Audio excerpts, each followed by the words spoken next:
A new machine uses this rule. The diamond operation says a diamond B equals 3A minus 2B. We need to find the value of 8 diamond, inside brackets 5 diamond 3. Pause the video. Try it before I show the trick. Here is a hint. Which part should you evaluate first?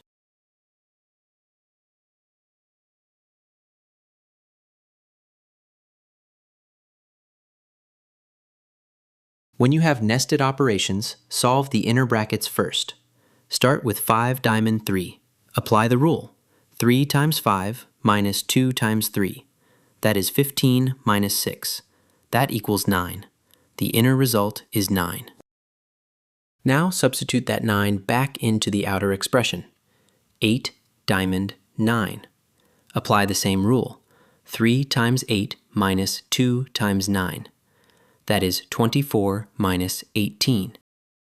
24 minus 18 equals 6. So the answer is 6. This is the inside-out rule. When the symbol is nested, never try the outer first. Solve the inner brackets first. The inner gives you a single number. Substitute that number into the outer expression. Then apply the rule one more time.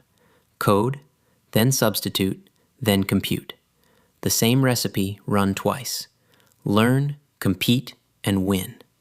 Visit competitivekids.org.